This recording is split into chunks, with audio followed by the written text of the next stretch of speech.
যশস্বী জয়সওয়াল ও শিভম দুবের বিধ্বংসী ব্যাটিং, পরপর 0 রানে আউট রোহিত শর্মা। কি হলো রোহিত শর্মার? এদিন টসে জিতে প্রথমে বোলিং করার সিদ্ধান্ত নেয় রোহিত শর্মা।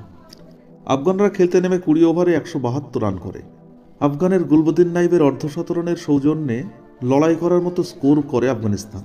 গুলবদিন নাইব 57 রান করে সাজঘরে ফেরেন। ভারতের হয়ে এদিন দলের সর্বোচ্চ 3টি উইকেট নেন আর্শদীপ সিং। এছাড়াও 2টি করে উইকেট নেন রবি বিষ্ণয় এবং অক্ষর প্যাটেল। 173 রানের টার্গেট তাড়া করতে নেমে ইনিংসের শুরুতেই ধাক্কা খায় ভারত। প্রথম বলেই প্যাভিলিয়নে ফিরে যান অধিনায়ক রোহিত শর্মা।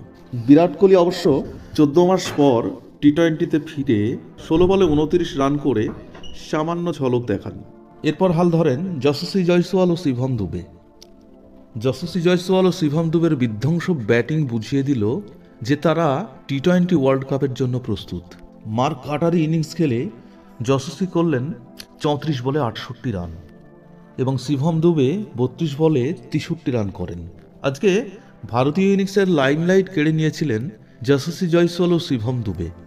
গত ম্যাচে ইনজুরির কারণে খেলতে পারেনি যশস্বী, কিন্তু আজ যেভাবে ব্যাট করলেন তা অসাধারণ। হার্দিক পান্ডিয়ার বিকল্প হিসেবে সুযোগ পেলেও আপাতত নিজেকে ভারতীয় দলে প্রতিষ্ঠিত করে ফেললেন তিনি।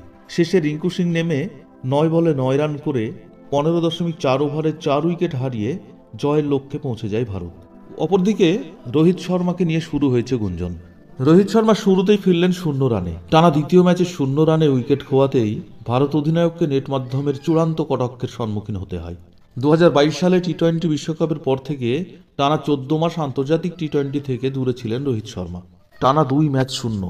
স্বভাবতই রোহিতের ওপর রুষ্ট নির্জনতা। টি-20 বিশ্বকাপে এমন ফর্ম নিয়ে যাবে, এমনই প্রশ্ন ছুড়ে দিলেন জৈনিক নির্জন। আর একজন তো বলেই বসলেন, রোহিতকে ছাড়াই দল সঠিক পথে এগোচ্ছিল।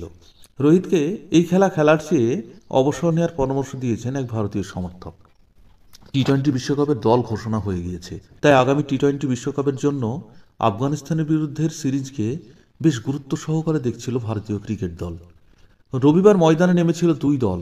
এক ম্যাচ বাকি থাকতেই এদিন সিরিজ নিজের নামে করল টিম ইন্ডিয়া। নজর ছিল রোহিত এবং বিরাটের ওপর, কিন্তু তাদের পারফরমেন্স ছিল হতাশাজনক। দলের 2 খেলোয়াড়ের কাঁধে চড়েই জয় আসলো ঘরে।